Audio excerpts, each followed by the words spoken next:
सबको मेरा नमस्कार। ज्ञानरिति क्लासेस के ऑनलाइन प्लेटफॉर्म में फिर से आपका बहुत बहुत स्वागत। देखिए, आरपीएससी ने फर्स्ट ग्रेड और सेकंड ग्रेड की भर्ती जो है निकाल दी है। आपकी विज्ञप्ति जारी हो चुकी है फर्स्ट ग्रेड और सेकंड ग्रेड के लिए। आपके फर्स्ट ग्रेड के फॉर्म भरे जा चुके हैं और सेकंड ग्रेड के फॉर्म स्टार्ट होने वाले हैं। तो आपके लिए बम्पर भर्तियां फर्स्ट ग्रेड और सेकंड ग्रेड की, तो इसकी हम तैयारी शुरू करेंगे। उसकी स्ट्रेटेजी आज हम डिस्कस करने वाले हैं कि आपको किस तरीके से इस साल 100% सिलेक्शन लेना। तो आज हम उस पर चर्चा करेंगे। तो देखिए,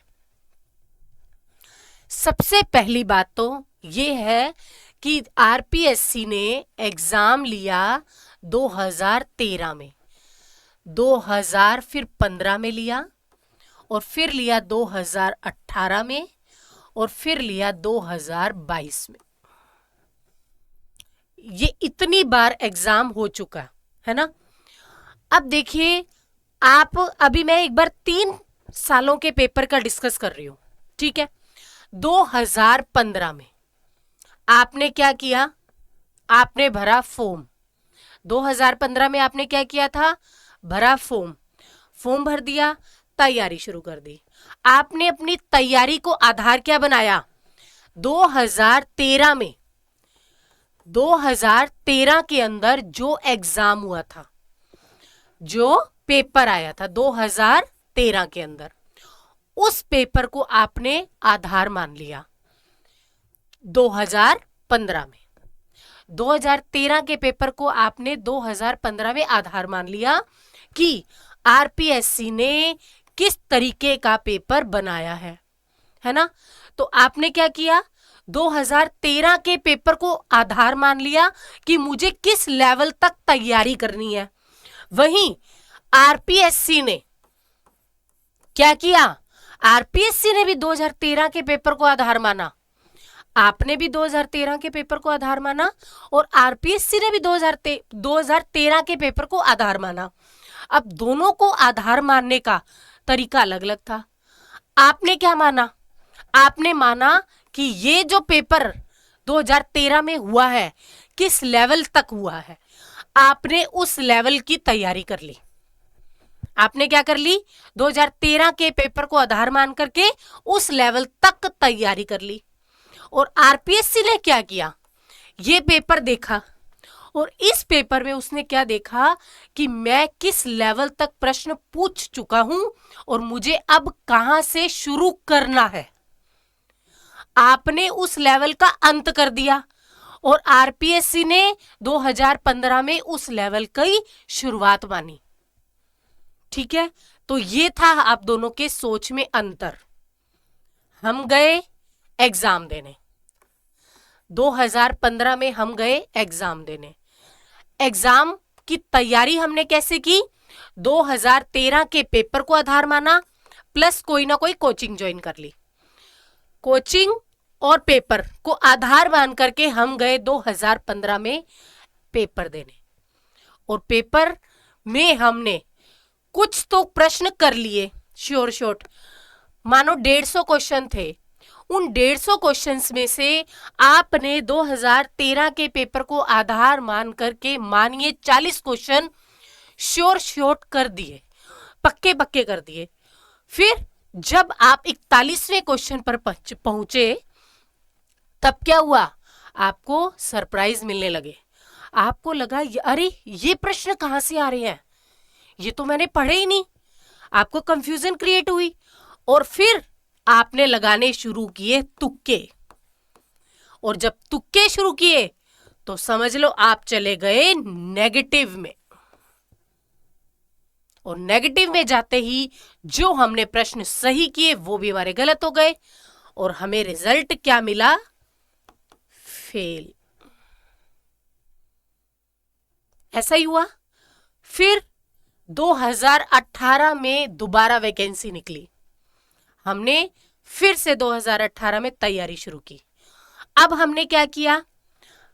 हमने 2013 और 2015 के पेपर देखे कि आरपीएससी किस लेवल तक पेपर बना रही है और हमने फिर से इन पेपरों को आधार बनाया, 2013 को और 2015 के पेपर को हमने आधार बनाया, प्लस कोई ना कोई कोचिंग ज्वाइन कर ली। तो हमने इनको आधार मान करके हमने 2018 में एग्जाम की तैयारी शुरू की, कर दी। अब फिर क्या हुआ, आरपीएससी ने क्या किया, आरपीएससी ने क्या किया, आरपीएससी ने भी 2015 का पेपर उठाया और उठा करके उसने देखा कि भाई मैं इस लेवल तक पेपर ले चुका हूं, इस लेवल तक मैंने प्रश्न बना दिए, तो वो उससे हाई लेवल पर जाएगा और उससे हाई लेवल के क्वेश्चन बनाएगा। और आपने क्या किया, यहां तक आरपीएससी जो 2015 तक प्रश्न पूछ चुकी थी, आपने उस लेवल तक तैयारी की और आरपीएससी ने उस लेवल से आगे बढ़कर प्रश्न बना लिए। तो फिर आप फिर से एग्जाम देने गए और फिर से वही कंडीशन आपकी, कुछ आपको शॉर्ट क्वेश्चन आ गए, सपोज अब की बार 60 क्वेश्चन कर लिया आपने, फिर से आगे के क्वेश्चन आपको सरप्राइज देने लग गए, अरे ये प्रश्न कहां से आ गए, फिर वही तुक्के और फिर वही नेगेटिव मार्किंग और फिर से फेल। अब देखो, हम कहते हैं ना कि शेर के मुंह को खून लग जाए तो वो शिकार करके रहता है, वैसे ही जब हमारे पास हमारी एज पड़ी है, अभी हमें पता है हमारी एज है कंपटीशन देने की, चाहे हम कितने साल तक एग्जाम दे जा रहे हैं, फिर भी हम 2022 में फिर से वैकेंसी निकलेगी तो क्या हम फॉर्म नहीं भरेंगे, भरेंगे ना। तो आपने फिर से फॉर्म भर दिया, 2022 में आपने फिर से फॉर्म भर दिया। अब फिर आपने अब क्या करोगे, अब वही फॉर्म भरोगे, वही तरीका अपनाओगे, पुराने पेपरों को देखोगे, आरपीएससी के पुराने पेपरों को देखोगे और उन पुराने पेपरों को देख करके फिर से आप उसी आधार को, जो पुराने पेपर में जिस लेवल तक प्रश्न आए हैं उसी लेवल को आधार मान लोगे और आधार मान करके उस लेवल तक की तैयारी करोगे। और आरपीएससी क्या करेगी, आपसे 2 कदम आगे है, वो जिस लेवल तक आप तैयारी कर रहे हो उससे 2 कदम आगे बढ़ करके और हाई लेवल के क्वेश्चंस बना देगी वो। तो उसने 2022 में क्या किया, और हाई लेवल के प्रश्न बना दिए। हमारे साथ फिर वही कंडीशन हो गई, हमने तुक्के लगाए और तुक्कों से हमारे नेगेटिव मार्किंग हो गई और फिर से अगेन फेल, फिर से वही कंडीशन, यही हमारे साथ होता जा रहा है। और अब कितनी बार अटेम्प्ट दे जा रहे हैं परंतु हमारा सपना हम पूरा नहीं कर पा रहे, अध्यापक बनने का सपना हमारा पूरा नहीं हो पा रहा।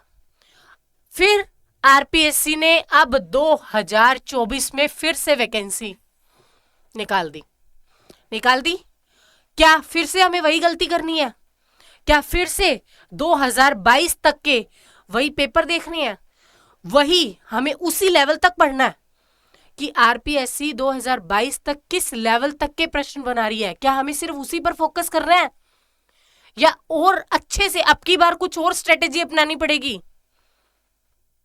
ये स्ट्रेटेजी हमें पता लग गया हमारी काम नहीं कर रही, ये हम कितने सालों से इस स्ट्रेटेजी को अपना रहे हैं पर हमें पता लग रहा है कि ये स्ट्रेटेजी हमारी काम नहीं कर रही। तो क्या अब की बार भी इसी स्ट्रेटेजी को अपनाना है या हमें कुछ और करना है कि जिससे अब की बार अंतिम बार पेपर होगा। ये 2024 में जो वैकेंसी निकली है ये 100% हम लेके रहेंगे, इसमें से एक पद हमें अवश्य लेना है। तो उसके लिए क्या करेंगे हम, उसके लिए हमें क्या स्ट्रेटेजी अपनानी होगी बताएंगे जरा। हमें करना होगा पहले तो PYQ, प्रीवियस ईयर क्वेश्चंस देखने होंगे, साथ में हम देखेंगे उसका सिलेबस, हमारे क्या सिलेबस लगा हुआ है, ठीक है, और प्लस में देखेंगे हम टेक्स्ट बुक्स। इन 3 चीजों को आधार मान करके हम तैयारी शुरू करेंगे। तो अब समझे हम कैसे हम अपनी अब की बार तैयारी शुरू करें। तो देखिए, अब हमारी 2024 में वैकेंसी आई है, हमें क्या करना है, पहले तो PYQ मतलब प्रीवियस ईयर के क्वेश्चन पेपर सामने रखने हैं, प्लस हमें सिलेबस देखना है अपना कि हमारा सिलेबस में क्या है, प्लस आपको अपनी टेक्स्ट बुक्स साथ में रखनी है। अब आप कहोगे मैडम टेक्स्ट बुक ही क्यों, हम टेक्स्ट बुक को ही क्यों पढ़ें, टेक्स्ट बुक को ही क्यों पढ़े हम। हमारा टेक्स्ट बुक को पढ़ने का रीजन है कि आरपीएससी जब पेपर बनाने लगती है ना, तो वो वहां पर किसी कोचिंग के नोट्स नहीं लेके बैठती, वो क्या लेके बैठती है, यही 3 चीजें, previous year questions paper, syllabus को और इसके अलावा टेक्स्ट बुक्स को। उसके पास इन 3 चीजों के अलावा कुछ भी नहीं होता, कोई कोचिंग के नोट्स नहीं होते, समझ रहे हो बात को, उनके पास सिर्फ ये 3 चीजें होती है। तो क्यों ना हम भी इन्हीं को आधार मान करके तैयारी करें। अगर आपने भी इन 3 चीजों को आधार मान करके तैयारी की ना, मैं गारंटी देती हूं आपका 100% सिलेक्शन होगा। अब की बार ये तरीका हमें अपनाना है और 1 सीट हमारी पक्की करनी है हमें, ठीक है। तो अब देखिए आरपीएससी क्या करती है। जैसे सपोज ये आपके पास बुक है, इसमें ये श्लोक दे रखा है, उस श्लोक के नीचे अपन देखते हैं अन्वय दे रखा होता है ना, अनुवाद दे रखा होता है, फिर व्याख्या दे रखी होती है, टिप्पणी विशेष बहुत कुछ दे रखा होता है। किसी भी बुक में जो श्लोक दे रखे होते हैं या कोई भी व्याकरण का कोई सूत्र दे रखा होता है, हम उसमें देखते हैं ना अंदर भी नीचे वृत्तियां, व्याख्या, अनुवाद, उदाहरण बहुत कुछ दे रखा होता है। तो आरपीएससी क्या करती है, वो ये देखती है कि मैंने इस श्लोक में से किस हद तक प्रश्न बना लिए, अब जो बच गया उसमें से वो प्रश्न बनाने के प्रयास करेगी। तो हमें क्या करना है, हमें इस पूरी बुक को ही अच्छे से याद कर लेना है। अगर हमने इस बुक में इस श्लोक से संबंधित जितना भी मैटर दे रखा है, हमने यदि सारा कर लिया, तो अब आरपीएससी कहीं से भी प्रश्न पूछ ले, क्या हमारा सिलेक्शन कोई रोक सकेगा। आरपीएससी हमसे 2 कदम आगे है, तो हम भी आरपीएससी से 2 कदम आगे होंगे। अब आ जाए कहीं से भी प्रश्न, और जब आप एग्जाम देने जाओगे ना, इसको पढ़कर, बुक के एक एक शब्द को पढ़ करके जब आप एग्जाम देने जाओगे ना, आपका बहुत अच्छा कॉन्फिडेंस लेवल होगा और आपको पता होगा कि मैंने क्या तैयारी की है। तो क्या आपका सिलेक्शन नहीं होगा, जरूर होगा। आप इसी तरीके से अब की बार, एक बार मेरे कहने से इस तरीके से पढ़कर जाइए, फिर आप देखिए अब की बार आपका सिलेक्शन कोई नहीं रोक सकता, मेरा दावा है ये। तो आपको इसी तरीके से इसकी तैयारी करनी है। टेक्स्ट बुक में कोई भी सूत्र लगा हुआ है, कोई भी श्लोक, कोई भी ग्रंथ आपके सिलेबस में है, उस ग्रंथ को हमें बहुत डीप तरीके से पढ़ना है, एक एक चीज को पढ़ना है। अब क्या कर रहे हैं कोचिंग वाले, क्या करते हैं कि मतलब कोई दे दिया और देके और कह दिया कि इसकी ये व्याख्या कर लो जी, ये मैटर है इसके अंदर। हमें उसको नहीं देखना, हमें मूल किताब को देखना है, उस मूल किताब के अंदर क्या दे रखा है हमें वो देखना है। आरपीएससी मूल किताब से प्रश्न बनाएगी, आपकी ये इन सब बातों से नहीं क्वेश्चन बनेगा। तो हमें इसी तरीके से तैयारी करनी है। तो चलिए इस तरीके से तैयारी करने का प्रण लेते हैं और अपनी 1 सीट को फिक्स करते हैं। Thank you.